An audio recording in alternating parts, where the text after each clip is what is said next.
So yesterday, we heard and learned a beautiful encounter of Jesus and the very poor blind man along the road to Jericho. Now today, we hear again a more beautiful story of a very wealthy man whom Jesus encountered, no longer in the road, but in his house, in his mansion, in a sumptuous meal, in his beautiful mansion. Who is not familiar with Zacchaeus? No? Wag yung makailan ni Zacchaeus sa Bible stories, no? Ang tao nga labihang datua, kaya di lang siya ordinaryong kolektor o buhis. Siya yun ang chief tax collector. So na may kolektor og buhis nga na-converter po ni Jesus, si Mateo, no? Nga himong San Mateo, nga apostol o ebanghelista. No? Siya itong bata-bata, usas mga bata-bata ni Zacchaeus, no? An ordinary BIR man, no? Dato na sa ito siya kaayo, no? Panbisan sa naglunang sa iyahang trabaho o salapi, wala sila yung mga higala o silingan, di sila malipayon. Mausad si Zacchaeus, siya yun ang pangulo sa mga kobrador sa buhis. Kinsa may dili magulanon nga naa siya taliwala sa komunidad, daghan siyang silingan, piluwa siya suod, daghan kapalibot niya, pero wa siya mga higala, no? Taas ka isas katilingban. He belongs to the echelon of society. Maingon nato, hapan wa siya suod, wa siya higala, gani gikasilagan siya, no? Gianggaan siya og traidor, no? Because he worked for the foreigners, for the Romans. So he is a traitor to their homeland. He is a traitor to his own people. No, bisag taas kay siya, hapan very lonely. Mo nang siya ang iyang kinabuhi, may konfirmar yun ng panutihon nga, it is very lonely up here. It is very lonely up there. Apan, sama na itong buta usab, no? Kaya bisag buta siya physically, pero nakakita siya sa iyang panginahanglan. Kung nakita usab siya, nga ang tubag sa iyang panginahanglan, maog yun si Jesus. Si Zacchaeus usab, no? Sa iyahang pagsalimuang, nga buhong siya tuod sa kinabuhing material. Dako siya kaig mansyon, daghang kay salapi, buhong siya, luhong nga kinabuhi. Apan iya gyud na sinati ang kahawang sa iyang kasing-kasing og kinabuhi. Mo nangandoy siya matupad sa balaang kasulatan karon, nangandoy siya nga makigtagbo o makita man lang kang Hesus. He was very curious. And he desired to meet, to see, to encounter this man named Jesus. Kinsa magyud ni siya nga bisan ang mga makasasala, bisan kami nga mga makasasala, iya mang gitagad o gihugoy-hugoyan. So tungod sa iyang kaputot, kapandak, kagamay nga tao, dili siya makita ni Jesus diha na ta niabot sa iyang atubangan apatungod sa crowd, no? Tungod sa daghang kay mga tao, likod o lubot ragi ang makita. So smart si kayo nga naguna sa crowd sa agianan ni Jesus, mikat-kat siya nagtung kahoy si kumuro. Ano yang maantaw sa Jesus, iniglabay, inigagi. Ug tuod man, hindi niya ito makita. Matapos sa mga biblical interpretations and scholars, wala lang siya di ay mangandoy nga makakita ni Jesus. Si Jesus yun mismo ang nangita kaniya. Kaysa kadaghan sa mga tao, kung imog yung pamalandungan ug maayo ang description sa scripture, oy, mihunong yun si Jesus. Wa kay na nakalimtan, wa kay doon na siya linga, mihunong siya, tungod yun sa nahimutangan ni Zacchaeus, ug mihangad pa yun siya, dili kay nakita sa tiki, dili kay dihay kwaknit nga mi sakdap, mihunong gud siya intentionally, and he looked up Zacchaeus. He stared at him. So dito accidental. Si Si Jesus gudi ay gustong makigtagbo kang Zakeo. Itanawa ang language sa atong Ginoo. Zakeo, hurry down, for today I must stay at your house. Asa ka na? Ha? In English to na, pero interpretaha. Di ba? Desisyon yun ni Jesus, I must stay at your house. Ha? Bulawanon kayo, mabulukon kayo ng mga pulungan ni Jesus. I must stay. Kinahanglan yun. I must. Kinahanglan na karong adlaw mudayon ko sa imong bahay. Ha? Muna nga, sus, pag dali-dali sa kiyo sa iyang kaputot, sa kapandak, wa manumbalik matagak. Madakinas pala hinuto siya, bubugog tiil. Pero pag ingon sa Ginoo, sa chaos, hurry down. Calm down quickly. Nagadahon mo og kuanto siya? Kanang calm down quickly lang. Ilioy. Kaya ito nakita sa kong kikang sa unahan, si Zakeo, tuas, taas, usab sa katilingban, echelon in society. Taas kay siya. Na di na gani maabot sa iyang katagilungsod o isig katao. Ha? Ang iyang gahom o iyang bahandi, nakapahilayo kaniya sa katawhan. Taas na kay siya. Ano dito lang, very symbolic, ang giingon ni Kristo, Zakeo, hurry down. I mean to stay at your house today. Kanaog pagdali, Zakeo. Mudayon ko karon adlaw sa imong bahay. No? So dito to pagkanaog sa kahoy si Komoro. Kanaog gikan sa imong nahimutangan, sa imong kinabuhi nga nakapahilayo kanimo sa uban. May gani kay misanong si Zakeo. That's the beauty of this man, Zacchaeus. No? Ditahod siya sa challenge ni Jesus. Quickly, he descended, no? Not only from the sycamore tree, but from his high status, he lowered himself. Di niya makita na to, nausab yun sa Zacchaeus, no? Ang iyang damgo nga ma-encounter niya, nga makita yun niya ang Ginoo. Nakaamgo siya, ang Ginoo gyud ay manangita niya. Kanaog pagdali sa kayo, makigtagbo ko kanimo sa imong bahay, budayon ko, makigsaw ko sa imong kananan karon gyung adlaw. Sa makita nimo ang iyang kausaban, tinuod gyud nga siya mahigalaon bisan namong mga makasasa. Nataliwala sa atong buta, no, nga ang katilingban, ang crowd, no, mitamay niya, mibabiay niya, mipahilom ka niya, aigsaba, palayo din samok-samok ka lang, no? Wala panumbalinga sa buta.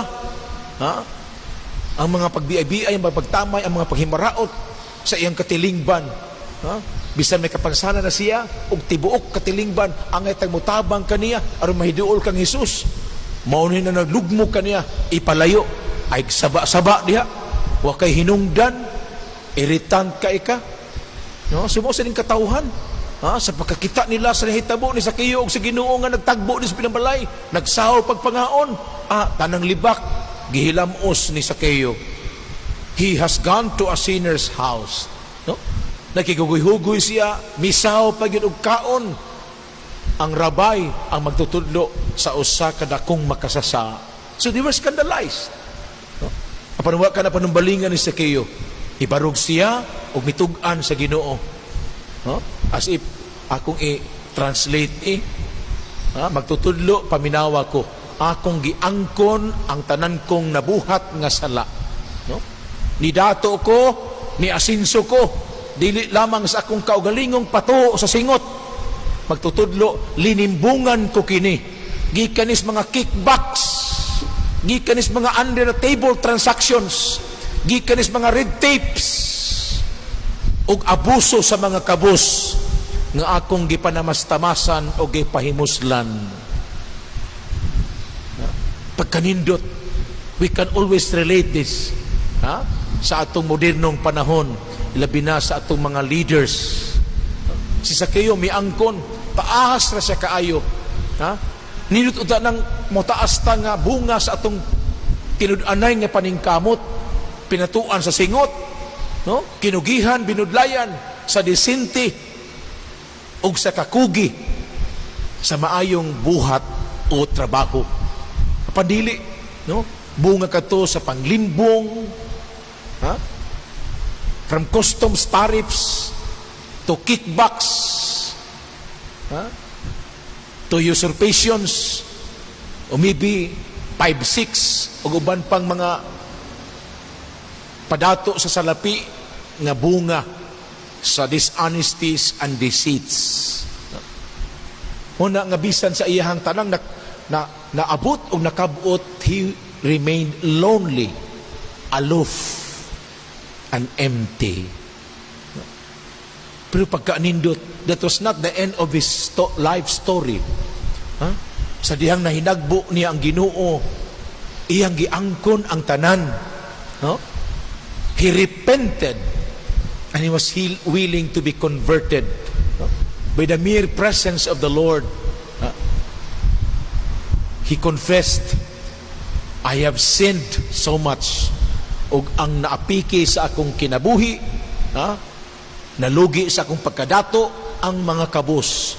Kung nang maingog siya, Master, I have repented. I want to let go of all this woundedness and all my deceits and dishonesties in life.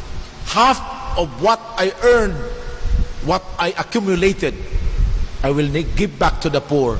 Iuli ko ang tanan kong linimbungan sa akong mga gidaog-daog o gipanamas-tamasan.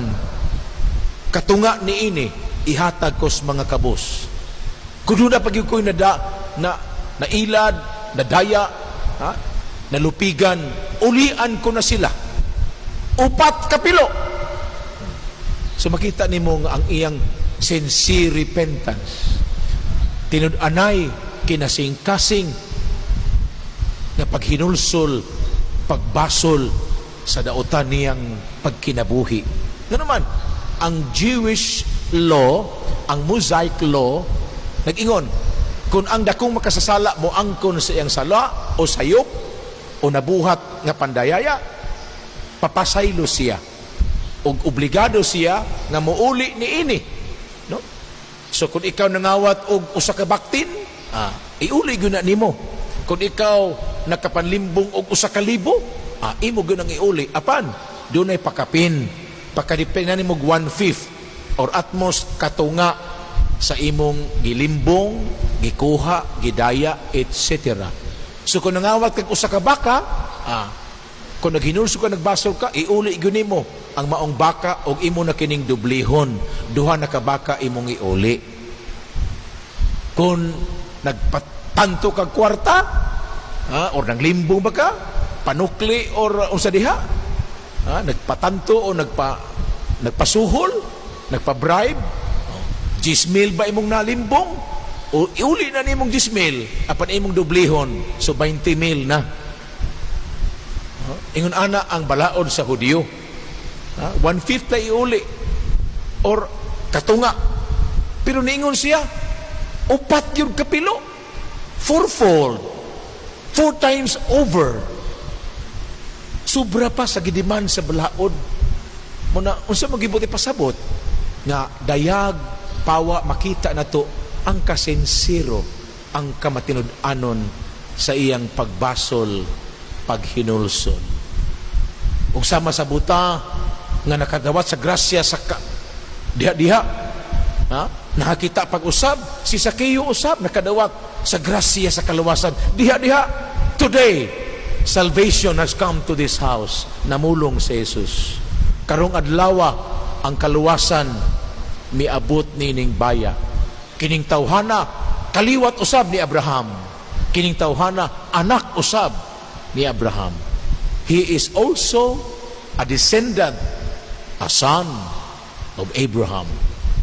Abraham, revered by all the Jews and Israelites and all of us as the father of faith.